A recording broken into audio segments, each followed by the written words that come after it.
Shalom sahabat, judul renungan kita kali ini adalah pemimpin rohani. Dengan firman Tuhan dari 1 Tesalonika 5 ayat 12. Kami minta kepadamu saudara-saudara, supaya kamu menghormati mereka yang bekerja keras di antara kamu, yang memimpin kamu dalam Tuhan dan yang menegur kamu. Sahabat renungan, tidaklah mudah menjadi seorang pemimpin rohani karena hidupnya beserta seluruh keluarganya penuh dengan sorotan di tengah masyarakat. Kesiapan iman dan mental menghadapi berbagai karakter manusia. Pemimpin rohani memang tidak gila pujian dan tidak gila hormat. Dan memang jarang sekali menerima pujian walaupun berprestasi. Namun bila melakukan sedikit kesalahan, akan datang kritikan dan hujatan yang bertubi-tubi. Ya, pemimpin rohani harus mampu menerima hal seperti itu. Dan yang tidak cepat ingin membela diri, namun memberikan keterangan dengan sikap yang lemah lembut.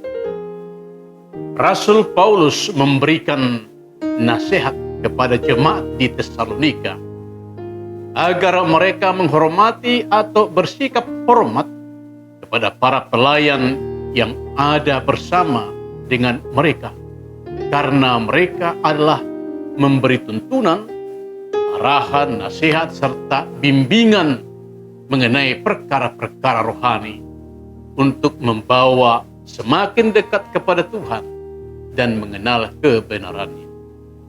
Berdasarkan nats renungan ini, yang dimaksud pemimpin rohani adalah orang-orang yang bekerja keras dalam memimpin jemaat, menegur kesalahan, menasihati, memberikan dorongan, semangat, dan juga menyampaikan firman Tuhan. Alangkah mulianya tugas panggilan yang diemban pemimpin rohani. Namun kenyataan akhir-akhir ini para pemimpin rohani mencederai citra pelayan karena membuat pengelompokan dalam gereja. Ada persaingan di antara para pelayan dan ternyata ada juga para pelayan yang belum bertobat dan tidak malu oleh karena kebodohannya. Oleh sebab itu, pemimpin rohani di era sekarang ini perlu mengintrospeksi diri. Karena tidak saatnya lagi sebagai pemimpin rohani di era globalisasi ini tinggal duduk di singgasananya, namun jemput bola. Karena saat ini banyak pilihan-pilihan jemaat untuk beribadah.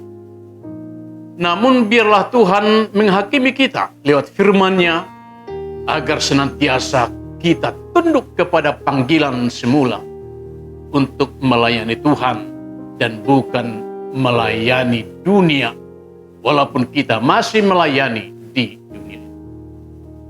Bagaimana dengan jemaat ataupun orang percaya saat ini? Gereja penuh dengan pertikaian dan perpecahan. Karena di jemaat juga terjadi dukung-mendukung. Ada juga yang masa bodoh. Ada juga yang meninggalkan masalah. Mari kita sebagai jemaat Tuhan, kita dipanggil ke gereja adalah untuk beribadah, bersekutu dengan Tuhan dan sesama orang percaya. Jangan kita memberi waktu kita datang ke gereja sambil menggosip, politik praktis, mencampuri hal-hal yang tidak sewajarnya dicampuri oleh jemaat. Dan takutlah akan Tuhan dengan menunjukkan kualitas iman kita di dalam kata dan perbuatan. Sehingga kita mampu menghargai atau menghormati para pelayan Tuhan. Yang tentu masih banyak yang mengabdikan dirinya sepenuhnya kepada Tuhan sebagai pemimpin rohani. Walaupun ada sebagian pemimpin rohani sebagaimana yang disebutkan tadi, Kiranya pemimpin rohani yang benar-benar menunjukkan fungsinya, membimbing dan membawa jemaat dekat kepada Tuhan. Dan jemaat kiranya mau dibimbing dan mengenal Tuhan serta menghargai para pelayan Tuhan, agar tercipta suasana damai sehingga nama Tuhan dimuliakan. Teruslah merindukan Tuhan di dalam kehidupan kita. Nama Yesus, dialah teladan kita bersama untuk saling menghormati dan saling merendahkan diri sesama umat Tuhan. Demikian renungan kita kali ini.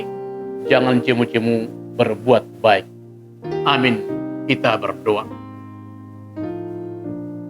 Mampukanlah kami Tuhan untuk melakukan tugas panggilan kami bersama-sama. Amin.